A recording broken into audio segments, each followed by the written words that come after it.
Bom, gente, eu vou repetir o que eu falei aqui no começo, porque eu vou colocar uns prints para vocês verem a partir de agora. Eu vou tirar a Dodô, a Dedé daqui. Dodô é a Dolores, Dedé é a Dedé. Ó, mas vamos, ó. Não, desculpa, eu vou só ler isso, porque eu gosto de umas mensagens que falam assim, Marília tem razão, verdade, Marília. Eu torço pro Palmeiras, mas no bolão eu torço para você, Marília. Pipo! Tô com tudo. Vou fazer quem é mais legal, Marília ou Piperno, só para ficar com a Pelo que eu estou entendendo, ele está obedecendo a chefe. Ah, pode ser. Pode ser. Não importa, Piperno. O fato é que ele disse que ele tá torcendo por mim. E assim, ele está torcendo por mim porque ele torce para quem ganha. E obviamente eu estou ganhando. Bom, eu vou falar novamente o que eu falei aqui na abertura, pausadamente, que é muita coisa. Vamos começar pelo assunto polícia. Ontem eu trouxe aqui para vocês algumas das conclusões de um dos relatórios que integram a conclusão final do inquérito policial Corinthians vai de Bet. Relatório esse que diz respeito à movimentação de um dinheiro em que o Corinthians foi lesado.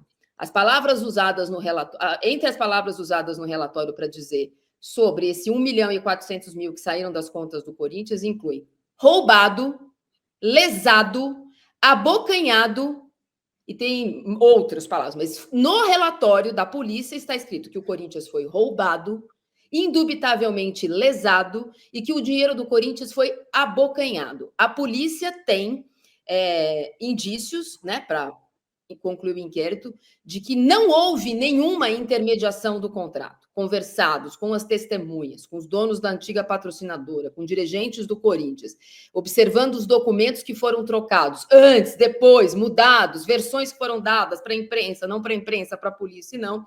A polícia tem indícios para dizer que sim, o Corinthians foi lesado, porque esse 1.400.000 pagos como intermediação, e veja, intermediação não é crime, desde que ela tivesse sido uma intermediação. Você tira 1.400.000 reais de qualquer lugar, sendo que esse 1.400.000 reais não foram de um serviço prestado de intermediação, o clube foi roubado, abocanhado, lesado, conforme diz, entre aspas, o relatório da polícia.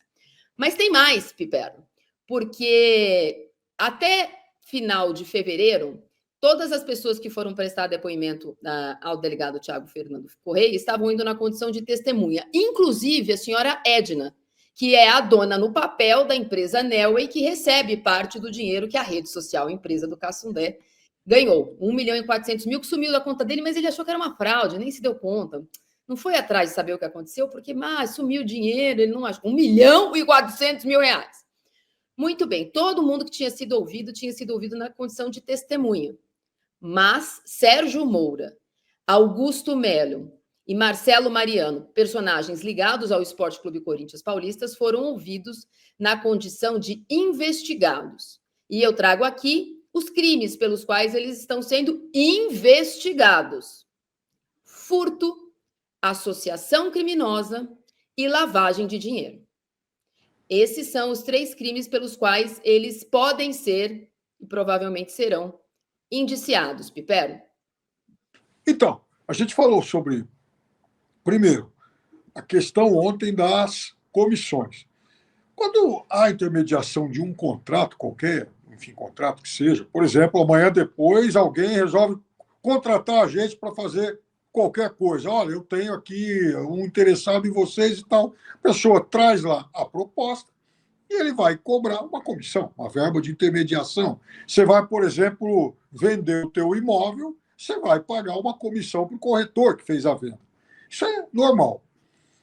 No caso do Corinthians, para início de história, houve a promessa de que não seria pago absolutamente nada pela intermediação do contrato. Ou seja, não, esse contrato, a Vai de Bet chega aqui e vai pagar para a gente 120 milhões de reais por ano e tal, e não vai haver intermediação. Aí, opa, de repente, aparece um intermediário e um dinheiro que escoou, sabe-se lá como.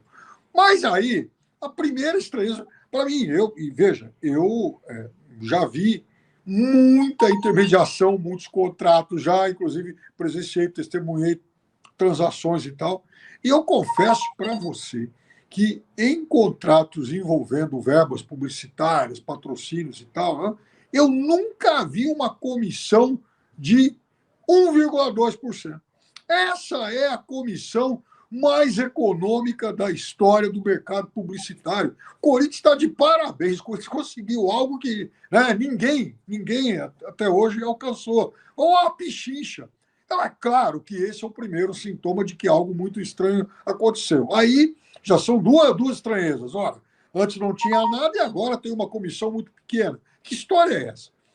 Aí aparece a pobre da dona Edna lá, que nem sabe o que ela veio fazer nessa história, e de repente ela é dona de uma empresa que fatura uma montanha de dinheiro. E ela, nossa, ela é uma pessoa tão discreta que aceita viver aí de forma, né, bastante, digamos, espartana, para a gente dizer o mínimo. Então, quer dizer, já começou tudo muito estranho, né? E aí muda diretor, contrata outro, aí cai o diretor em seguida. Então, o fato é o seguinte, né? A gente volta para aquela, enfim, para aquele velho mantra dos antigos investigadores: siga o dinheiro. E esse dinheiro, no caso do Corinthians, vai deixando muitos rastros.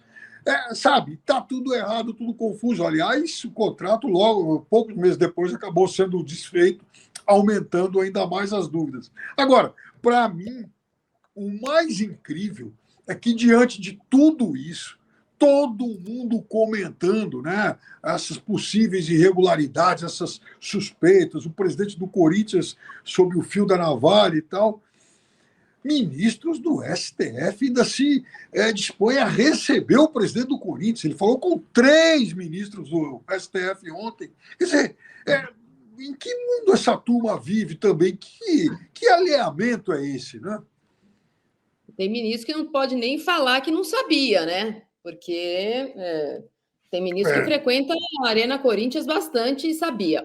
Denis, eu queria que você falasse como torcedor, né? Eu falo várias vezes como torcedora, porque eu sempre sou torcedora, né? O fato de eu ser jornalista, todo mundo torce para um time e tem uma profissão.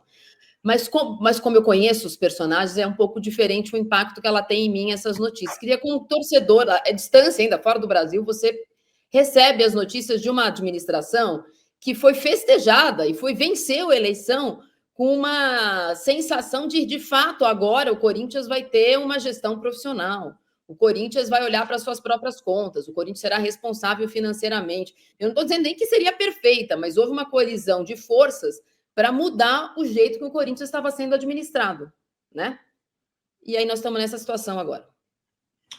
Eu acho que, assim, essa colisão que você comentou acabou surgindo por conta de todos os problemas que tivemos, principalmente na última gestão, né? Não só na última gestão, mas ao longo dos 17 anos da gestão do mesmo grupo, né?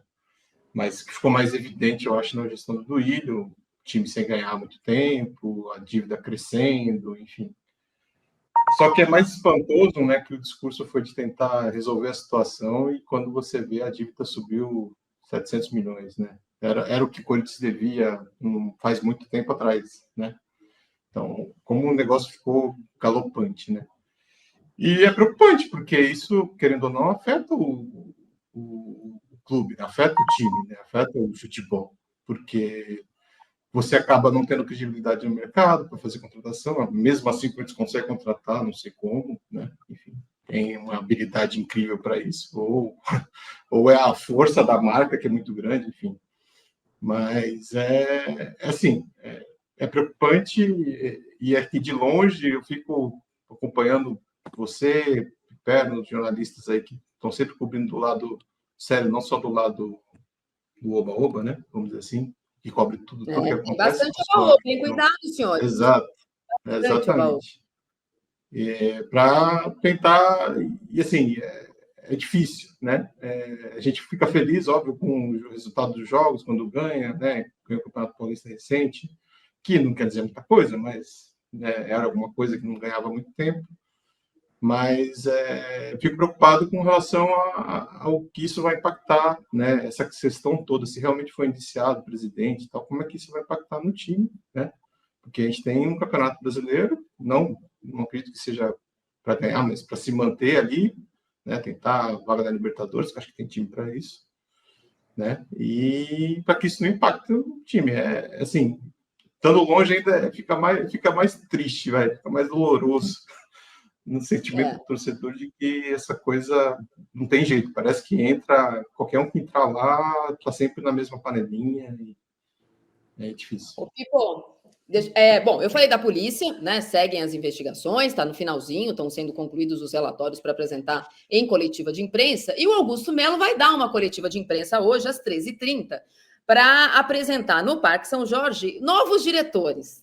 Eu nunca vi um clube que tem diretor novo toda semana, obviamente na esteira de saber que no próximo dia 26 ele vai ser votado o afastamento dele imediato, no caso de aprovação, e ele tem, nesse momento, poucos votos. Então, ele acabou de trocar o diretor de marketing, vai trocar de novo, então ele vai anunciar o Ricardo Jorge, que já está no Parque São Jorge como novo diretor administrativo, o Alexandre Germano, novo diretor de finanças, está sem desde a saída do Pedro Silveira, e também o diretor de marketing novo, que eu falei já, né?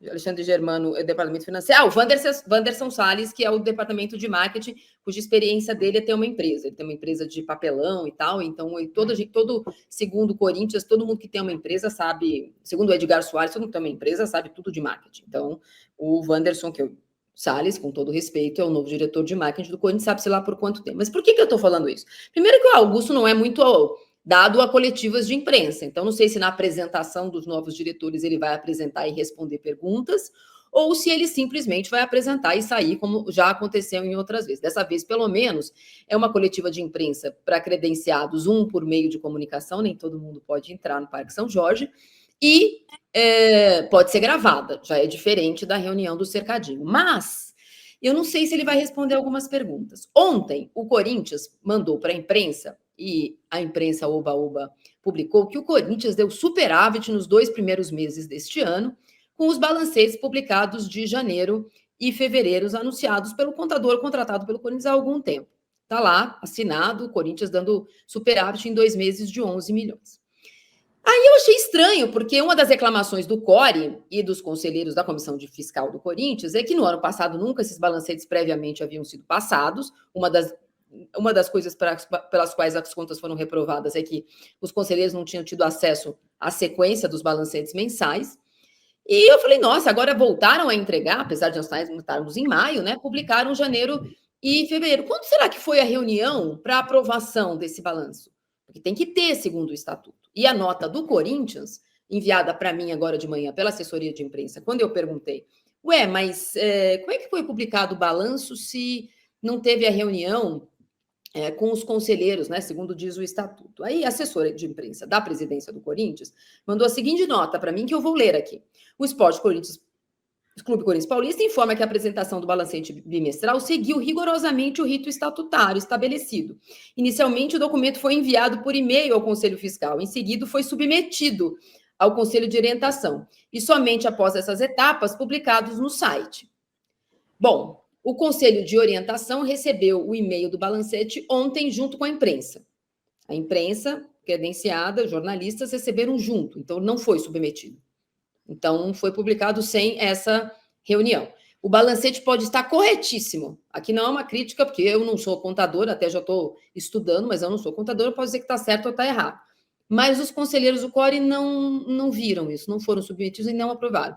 Portanto, nesse momento, reunidos que foram por WhatsApp e tal, está sendo confeccionada uma nota dizendo que não, isso não aconteceu. Eu perguntei à assessora do Corinthians, já que o presidente do Corinthians não me respondeu, o que tinha a dizer a respeito dos conselheiros estarem desmentindo o presidente do Corinthians, dizendo que não, eles não se reuniram para aprovar. E a resposta que ela me deu essa é a versão oficial do clube.